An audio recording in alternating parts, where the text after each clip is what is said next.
Welcome back to the Business is Human podcast. I'm your host, Rebecca Fleetwood Hession, and we're here to bring you episodes that blend meaningful work with profitable success. Here to steward what I call the age of humanity. I believe if we transform the way we work, we can transform the way that we live. As always, my friendly request, if you like what you hear, hit subscribe so you don't miss any episode, and leave a review to tell the other humans that they might like it too. Always looking to help you and connect with others. All right, let's get into it, shall we? Welcome back to Business is Human, where we explore the intersection of brain science, biblical wisdom, and bold leadership in today's ever-evolving workplace. In today's episode, we are diving into a conversation that every overwhelmed, high-performing leader needs to hear. I am joined by Paige McPheely, the founder of Base, a company that's been matching leaders with executive assistants for over a decade.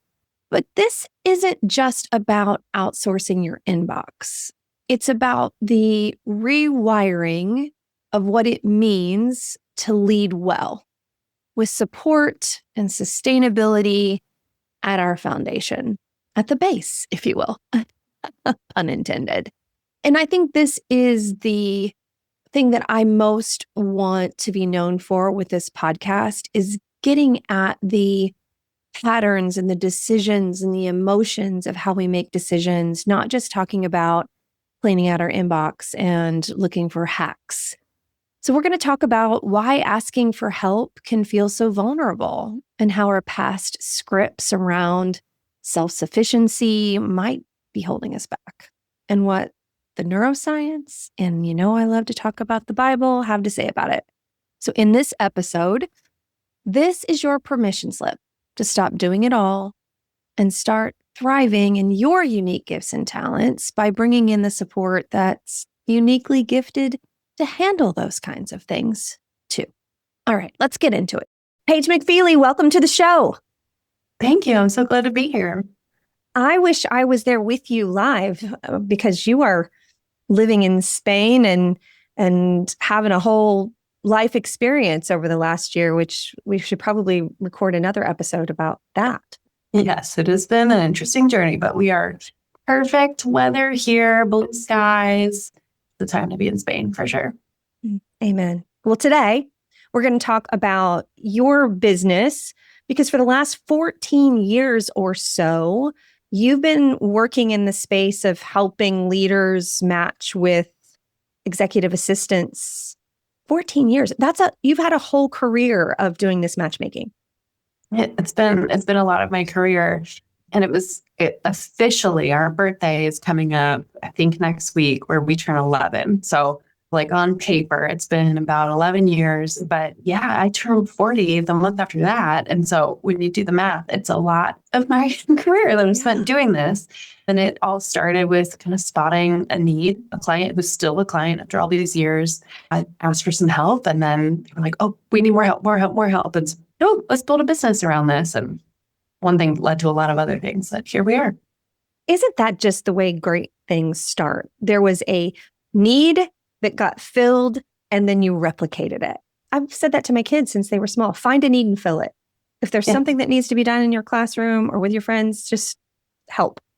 And so that source of just the way we're wired as humans to serve and help has created this career for you that's serving many. It's really exciting, the people that I've gotten to work with, and then I wish I knew the number of the leaders that we've matched with assistants over all these years. It's pretty spectacular. So I think a great assistant can really be a springboard. I ask you to come on the show because I find this is an interesting conversation. A lot of my executive coaching clients, I have recommended that they either get an executive assistant or a different kind of support. And so there's some interesting things that happen from we like to talk here about everything comes from a love or fear. There's some interesting fear that bubbles up I want to talk about.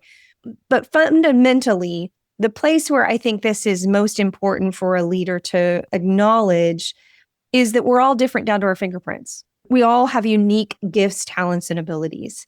And the idea that a leader is going to both be exceptional at creating vision and infrastructure and leading, as well as calendaring and invoicing and details, is just not usually the case. Now, granted, when we start out, we do everything, right?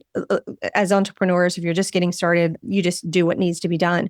But there comes a place where you have to acknowledge your giftedness, and how are you going to reach out and get the support that's going to help you grow by bringing people that are so geeked out about spreadsheets and invoicing and calendaring that they can't hardly stand it. Like, those are beautiful, wonderful sources of puzzle pieces to connect.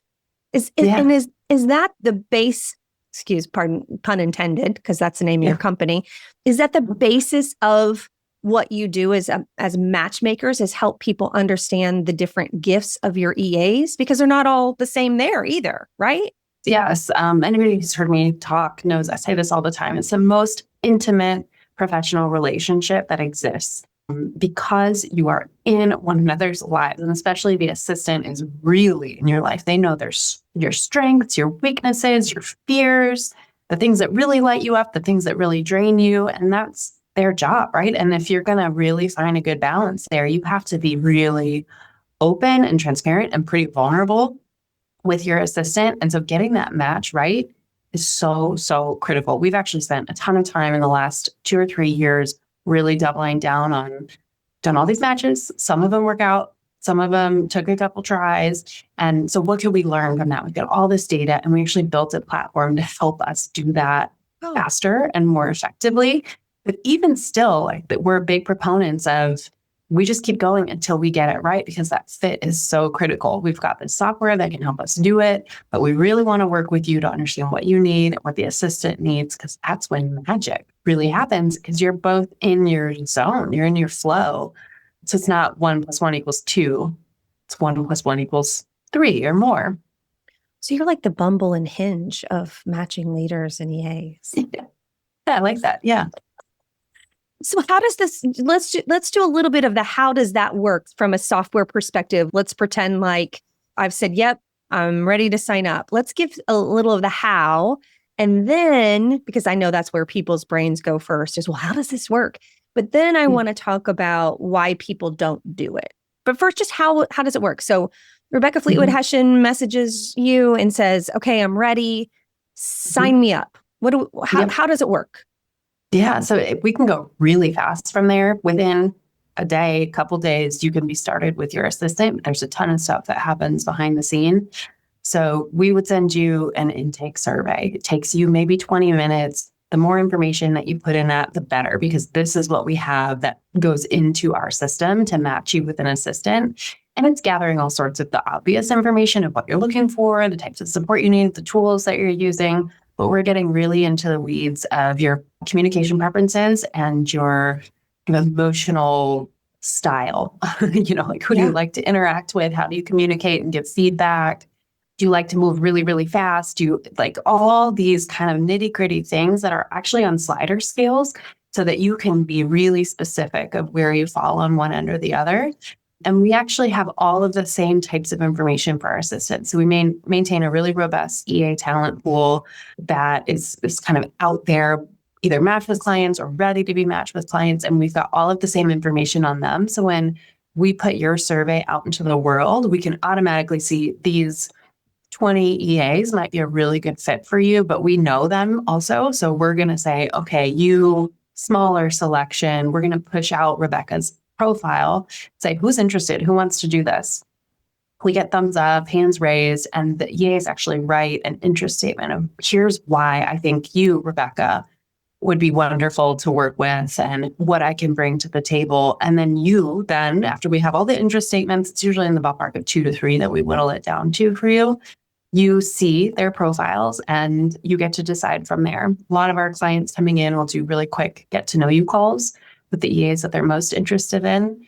And then the kickoff's already scheduled. You just click select and off you go. And all of that can happen 48, 72 hours, depending on how long it takes you to fill out your survey, basically. That's amazing, because what what you're doing in my work, I call it creating the conditions to thrive, because we do have different communication preferences. We have different why statements about things that matter to us. And so you're really getting at the heart of motivation theory as well. So everybody gets their own autonomy, but they decide how they're going to match to be able to support one another, which gives you purpose. It's really beautiful. Yeah, we could go faster, to be clear, if we didn't have the EAs opt in and raise their hands I for love this. that. Right. But it's such an important part because they're not just being randomly assigned to you. They are saying like, yeah, put me in, coach. I want to do this, which is such an important step that maybe people are doing it out there in the remote EA space, but I've not heard of it. I've not heard of it. I've not run across it. Here's the other thing that is important about the different giftedness as a leader. If you're spending your time on tasks that are not progressing the organization, you're basically robbing the organization of its growth.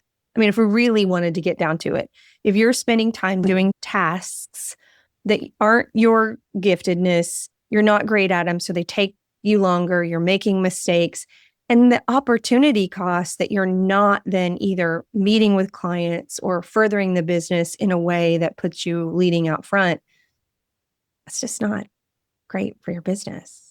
No, we actually have an ROI calculator on our website to try to get at really what is the opportunity cost there. And it is really useful, but it's so much deeper than that too, because if you're doing stuff that you're probably not very good at, means you're probably not enjoying it, which means you're not having a good day at work. And if that is the stuff dragging you down, what's the opportunity cost of that? You can't measure it, right? And that's what leads to burnout, is because we think like, I don't have the time to outsource that, or I can't expense it, but we're not really thinking about what could I be doing if I were gifted 15, 20 hours a week. Who else could I be talking with and having interesting conversations that I really enjoy that are going to seriously push my business forward? It's pretty massive. Yeah, absolutely. And at a time in the world of business that we've had this massive shift post 2020, where people have been in this deep state of reflection of why does any of this stuff matter? CEOs are leaving in just mass. Managers, nobody wants to be a manager anymore because it's just hard. Why would you? Yeah. Exactly. And so we're at this really critical point in business where we have to see things differently. And I think that depth that you provide says we are all humans serving one another. And the more that we acknowledge that and do it with honoring of each other's gifts and talents, both this EA as well as you as a leader, that's a beautiful way to do business that I think is the way that God intended this thing to be, that got a little out of whack over the last few decades. I love that so much. I really believe that as humans, our deepest desires are to be seen and valued. And that is really hard to do well in business. I think it's definitely the exception when it does happen, but a great partnership and someone who really understands you and has your back can make all the difference. I was talking to a mentor of mine and a good friend. He's got this amazing assistant. And it's like, I was thinking about like, what is that thing that is like so valuable about it, about our partnership? And it's not any of the hundreds of things that she does. He's like, I just feel like she really cares for me. And like, she really wants me to succeed. And you can't measure that, but it's so priceless. And as a leader, it can be really lonely and isolating, because the further you go, if you think about the traditional org chart, the less people you have around you. And if you've got an EA that really cares, you get that human bonding. It actually provides oxytocin to our brains to feel good because somebody cares about us. There's science behind why that is better for you. Yeah, it's their job to show up and care. Now, here's the part that I find most often in the people that I have recommended this to that challenge me on it. One is we're all patterns of the past. We all have a script that has been created, whether it's a good one or a not so great one. And a lot of times the script that I find in high achievers is the survival script. I've always had to do it all on my own. And so the script becomes, I have to do it all on my own, but then that's where our value is derived. Is I've always survived by doing it on my own. If I ask for help, it means I'm failing. And again, that's not true. That's not accurate. It's just what our brain is trying to tell us. And so I try to go to that place, the ROI place that says, you're really robbing the organization of growth if you don't ask for help, and have those conversations. How do you help those clients that are just having a really hard time asking for help? Or do they not even get to you? Do they just have the conversation with me and then not act on it? Do you find that shows up? Yeah. So I have this conversation all of the time, and it's usually not our clients, because by the time they come to us, they're like, I need help. It's time. Yeah. I've done this battle over and over again, but I have that conversation all the time. And I think as a society, we celebrate this. We celebrate the burnout and I did it all on my own and I didn't need help, or I didn't need an assistant. But then I think that the dark side of that is that we feel like we don't deserve the help. Maybe we already are dealing with imposter syndrome, whatever you want to call it, in your role. You feel out of your depth and feel like you're cheating a little bit if you do have the help and you haven't quite made it yet. So that happens all of the time, where you have leaders that are undervaluing what they could be bringing to the table if they just let themselves have a little bit of support. It doesn't have to be much. You probably don't need someone full time. You could just get by with quarter time of someone's time helping you. That's the other wonderful thing that is the value that you provide, is it's scaled based on your needs. So you don't have to hire somebody full time. You hire the hours or the time that you need. One story that I'm thinking of in particular, it legitimately has been 5 years that I've been talking to this woman about needing EA support. And she's executive level, but still has a board and people she needs to get approval for budget.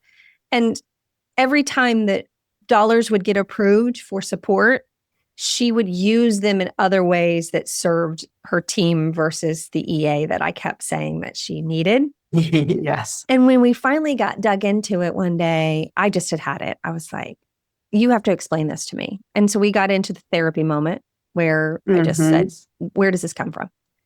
And it came back all the way back to, as a child, they didn't have much. And so she never got new things. You always got hand-me-downs from siblings, or you went to the Goodwill or the thrift store at church and you polished up somebody else's something and reused it. She had never learned to receive of a gift of anything that was for her. It was always somebody else's that got recycled. And once we dug into that, she was able to just look at it, observe it, and ask herself if it was serving her well or not, or if that's who she wanted to be. I'm thrilled to say that here we are 5 years later, that she does have an executive assistant and things are going really well. And guess what? The business is benefiting in such a beautiful way that every time we meet, I'm like, tell me how much better the business is because you have your executive assistant. And I'm trying to rewire the pattern that said it was a bad thing to, oh my gosh, it's a really good thing.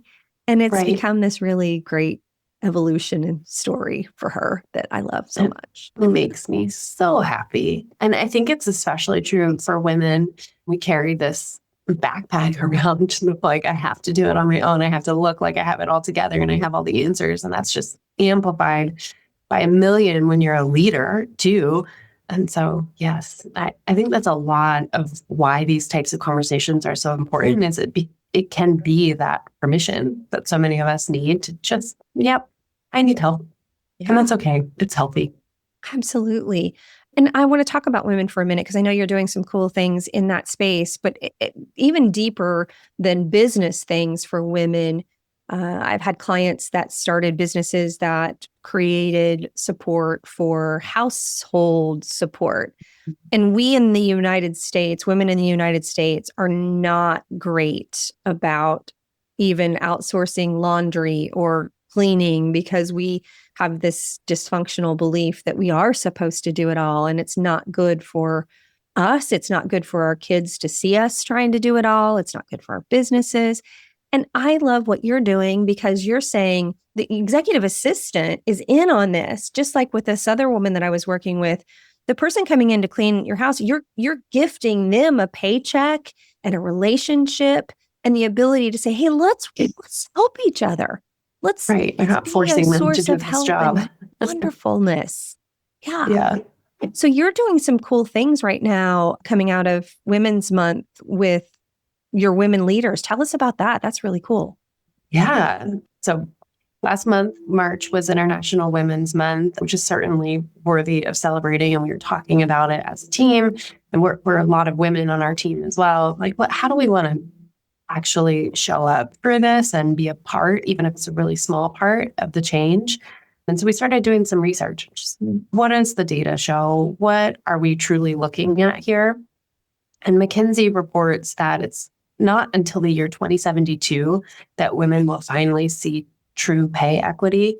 White women are a little bit earlier than that, but all women are not until the year 2072. And that number really stuck with us. We're like, what if we turn that number into a discount, 20.72% off of every hour of support that we provide to a woman? This is true for our existing clients, which we support a lot of women, so it was a little scary, but also all new women that we bring on. So we're really, really excited about it. And it's such a small part. It's not really solving any meaningful problems, but we're getting paid less and we're doing all the shadow work. And we just felt like maybe a little bit of a break would be something that would help people.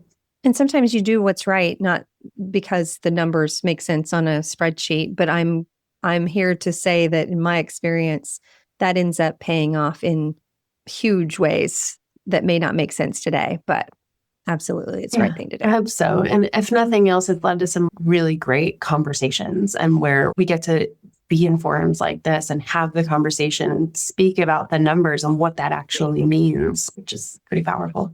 Okay. I always talk about clarity and context. So we got to be really clear on what we want, but the context is the backstory, the connection point. So it's very clear. There is a hard and fast ROI on an executive assistant. You can go to your website, you can calculate it. The facts are the facts are the facts. Let's talk about the context of why we either fight the facts or we don't even go to the website in general because we are living in that space of fear, because all of our thoughts come from either love or fear. And so if you came at it from love and said, I get to partner and have this source of increased oxytocin of helper's high because I have this executive assistant, everybody wins. But predominantly in business, I find that a lot of our thoughts come from fear. And so when we're thinking about asking for help, we're hitting on that vulnerability piece, which is actually from a neuroscience perspective, the same as physical pain. So the science says that if you are needing to showcase vulnerability and you're afraid of it, it physically hurts. And so if that's the case, we have to unpack that a little bit so that we don't feel like we're in pain or danger to go ask for help. And that self-criticism and that I should do it all myself, we have to break that down. Even the Bible says, there's a scripture that says, I was afraid, so I hid. So when things are a mess, instead of reaching out for help vulnerably and saying, my books are a mess, my calendar's a mess, I'm a mess, we hide from it, which is not going to serve any of us. So how can we help our listeners go to that place of love and connection? How would your matchmaking, the people that are executive assistants for you, how do they show up to a client that's in that space of vulnerably saying, here I am, I'm a mess, help me? What's that look like on their side? Yeah. So if you're kind of already to that place and you're asking for help, this is really generalizing, but we find that people fall in one of two camps. One is they've already had a great relationship with one or more EAs and they know what they're doing and they know what they like. And so they kind of say, here's the system that I'd like us to use. But the vast majority of people that come to us are like, I need help. I don't know what that looks like. Please help figure it out for me. And so our EAs come in armed with an onboarding plan. We've done it so many times now. So we can say, we want your first 30 days to be as successful as possible. Here's what success actually looks like. Here's what it feels like. We arm the EAs with all of the resources that they need to make impacts in the key areas. And we can customize it based on the actual leader's needs. But it's usually pretty similar across the board. If your inbox is out of whack, your calendar's a mess, you're really behind on your expenses, all stuff like that. So that you can just kind of, when you're coming in, you just hand things over and that's it.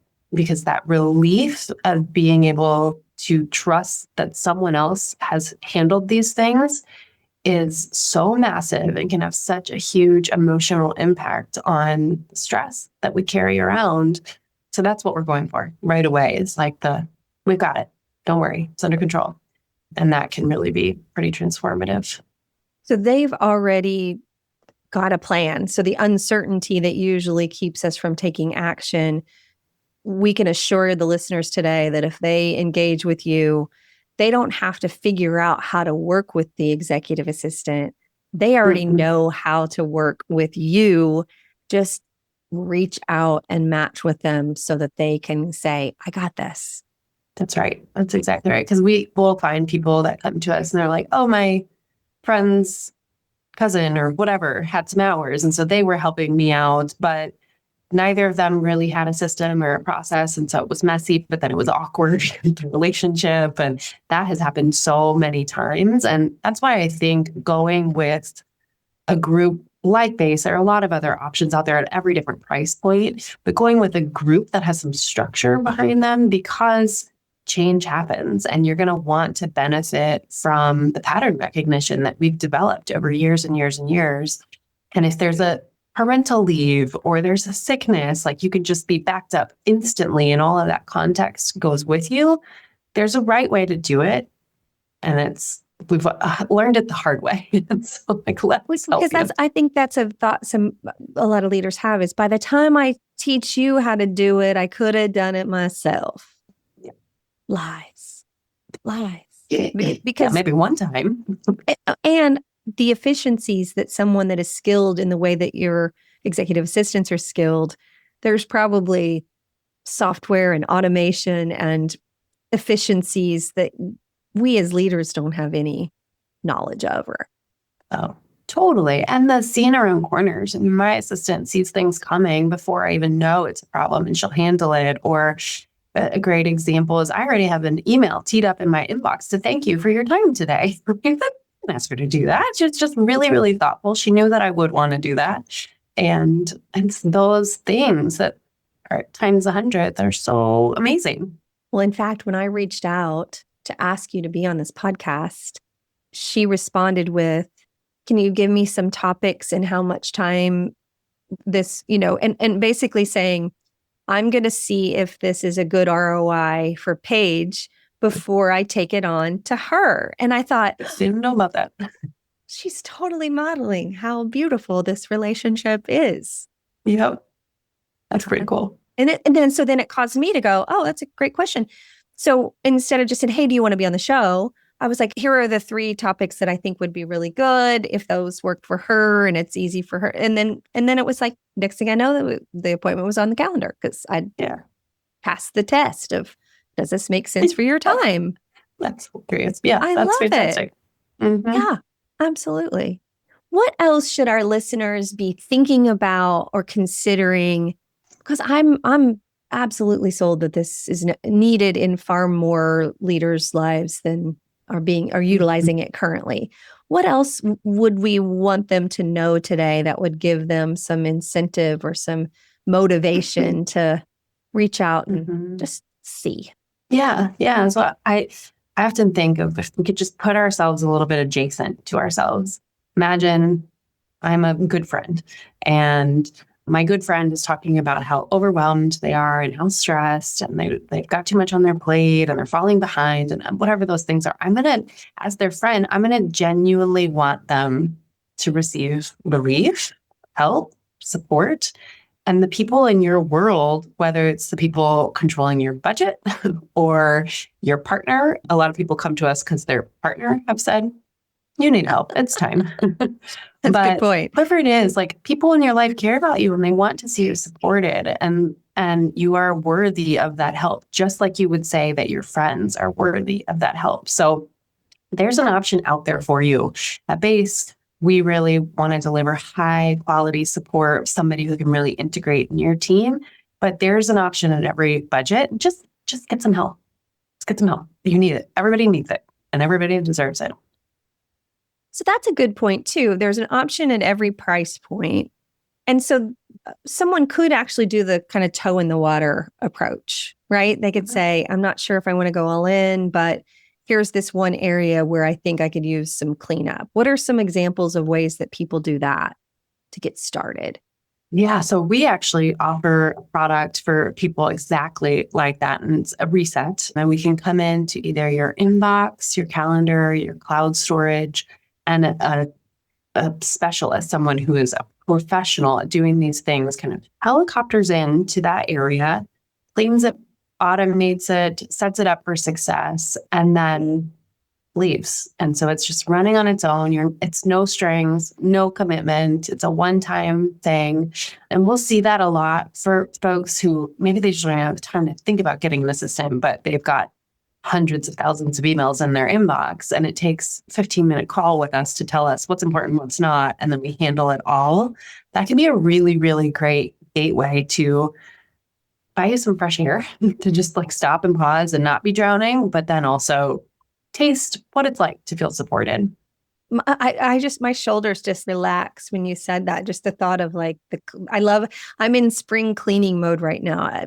April is my birthday month, and my celebration of the start of every April is I clean out all of my closets, the garage. I get rid of everything, and I'm just like, okay, Lord, I'm ready for all the new blessings that you have for me for my birthday. So the idea of cleaning out, cleansing, that just makes me happy. Yeah.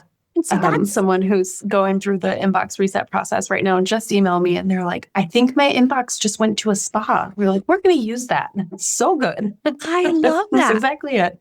Okay. So you pay to go to the spa to get reset. Why wouldn't you pay to have your inbox?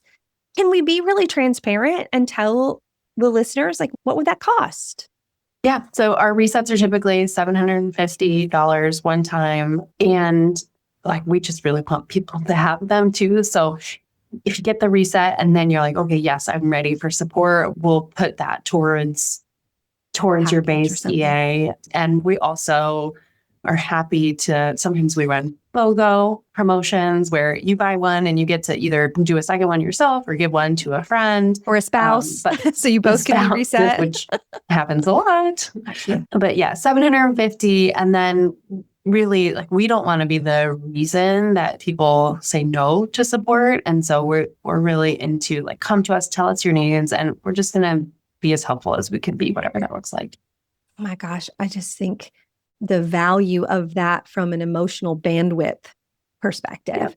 Because I know we sit here and we think, this weekend, I'll sit while I'm catching up on shows and clean out my inbox. Like, ew. Yeah. Ew. Ew. Yeah. Spend $750 and go and have a date night with your significant other. Take your kids to something fun. Exactly. Totally worth it.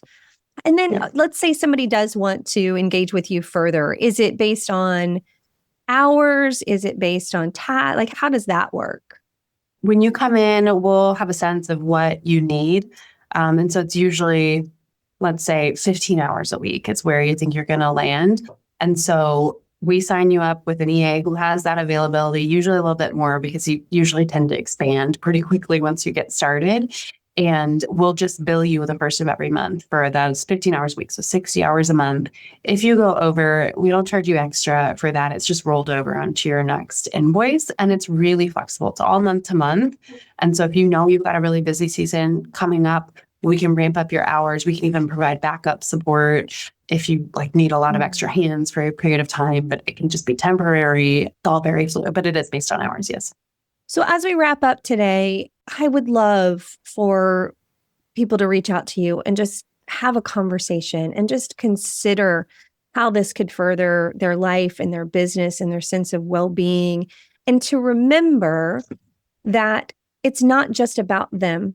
they're also supporting the career of somebody on the other side of this matchmaking that needs you as much as you need them. And I love thinking about business in terms of jigsaw puzzles. We each have our unique, jaggedy ass edges. And the more that we can connect, there are three characteristics of a puzzle once it's built. It's far stronger, it's far more beautiful, and every piece matters. So it's not just about you. It's about giving somebody else the opportunity to use their gifts and talents in a way that feels really great to them too.